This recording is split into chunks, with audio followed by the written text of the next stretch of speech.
Serangan balik Suriah kali ini benar-benar mengguncang dunia internasional, setelah 8.000 tentara Israel dilaporkan tumbang hanya dalam sekejap, akibat serangan mendadak, yang dilancarkan dari wilayah strategis, dekat perbatasan Golan.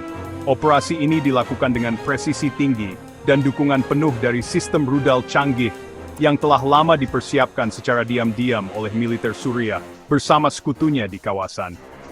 Serangan dimulai saat fajar menyingsing, ketika konvoi militer Israel tengah melakukan pergerakan logistik yang ternyata telah lama dipantau oleh drone pengintai Suriah.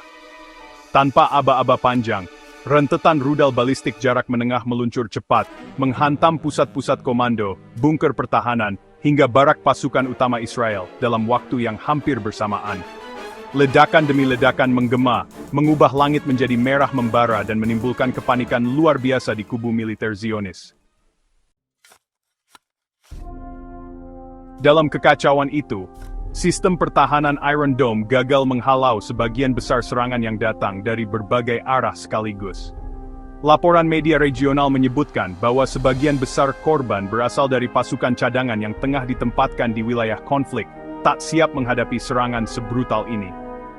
Israel pun langsung menggelar sidang darurat militer dan mengerahkan armada udara sebagai bentuk balasan.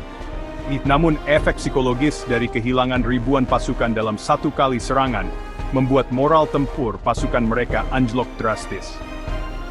Dunia internasional pun terbelah.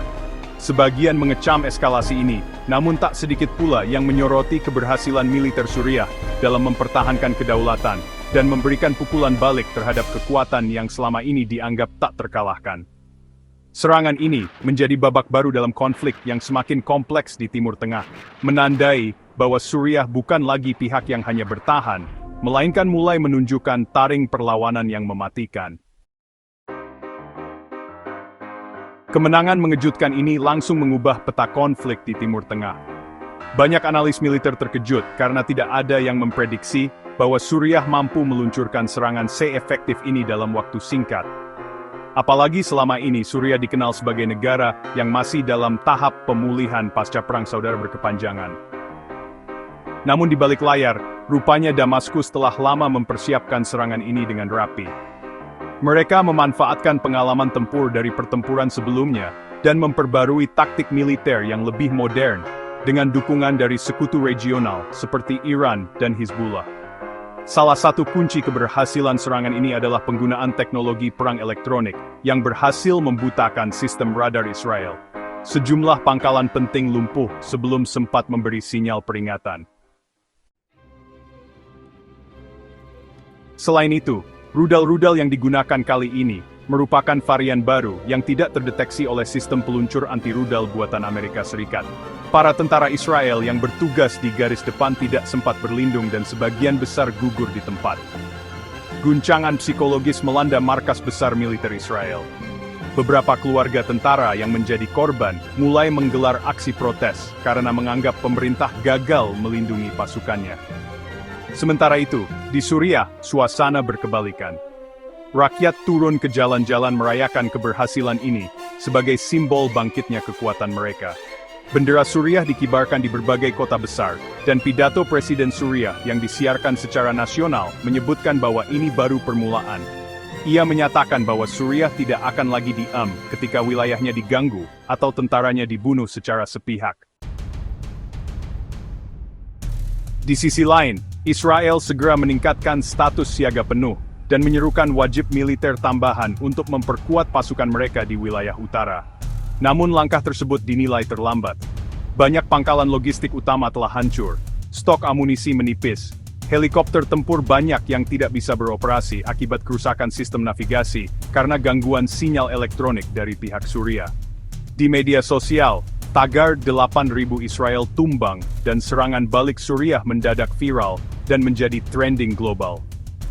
Para analis dari Barat mulai mempertanyakan efektivitas strategi militer Israel dan mengkritik intelijen mereka yang gagal mendeteksi ancaman ini lebih awal. Amerika Serikat mengeluarkan pernyataan bahwa mereka akan mengevaluasi situasi dan kemungkinan akan mengirim bantuan tambahan, namun, belum ada tindakan nyata yang ditunjukkan. Sementara itu, Rusia yang selama ini dekat dengan Suriah menyatakan dukungannya atas apa yang mereka sebut sebagai pembelaan sah terhadap kedaulatan nasional. Dunia menyaksikan dengan tegang karena perkembangan ini bisa memicu perang yang lebih luas. Negara-negara Arab lainnya mulai menunjukkan solidaritas terhadap Suriah dan menyerukan pertemuan darurat Liga Arab. Ketegangan meningkat. Tak ada yang tahu apakah ini akan berakhir atau justru memicu konflik regional yang lebih besar. Namun satu hal yang pasti, Suriah telah mengukir bab baru dalam sejarah perangnya melawan Israel.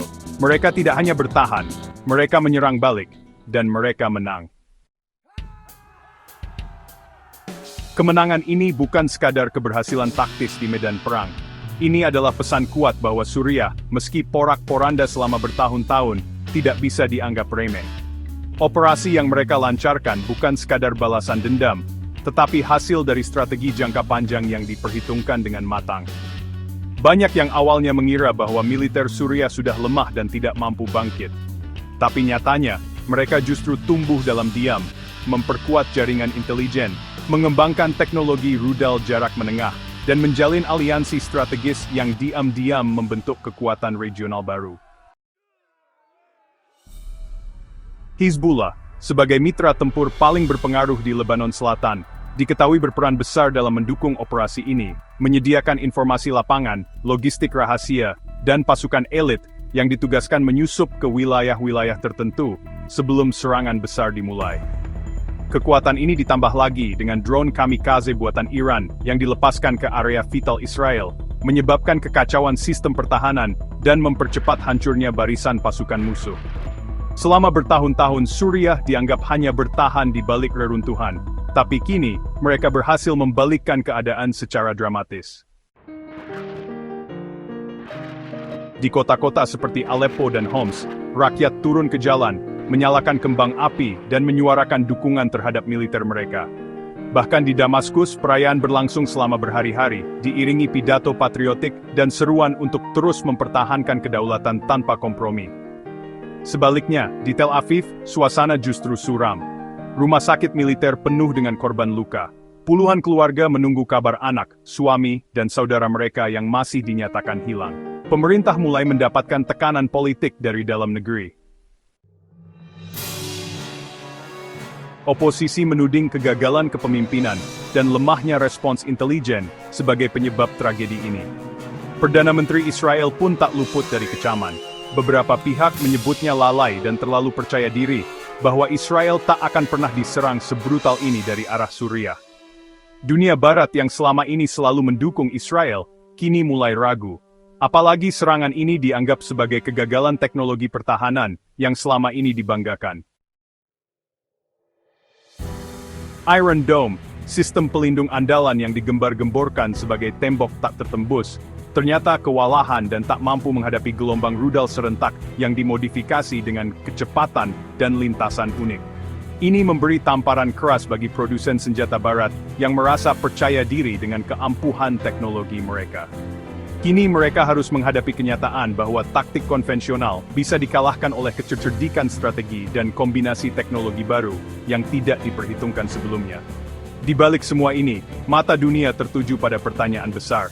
Apakah Israel akan membalas? Apakah serangan balasan ini akan memicu konflik terbuka berskala penuh antara dua negara, atau bahkan menarik kekuatan-kekuatan besar dunia ke dalam pusaran perang? Ataukah Suriah akan terus melakukan tekanan bertubi-tubi dan memaksimalkan momentum ini untuk menekan Israel hingga ke meja diplomasi? Yang jelas, 8.000 tentara Israel gugur bukan hanya sebagai angka statistik. Ini adalah simbol dari keretakan besar dalam pertahanan negara yang selama ini dikenal kuat dan menjadi peringatan bahwa perang modern tidak lagi hanya soal senjata, tapi juga soal kecerdasan, strategi, dan keuletan dalam bertahan hidup di tengah puing-puing kehancuran.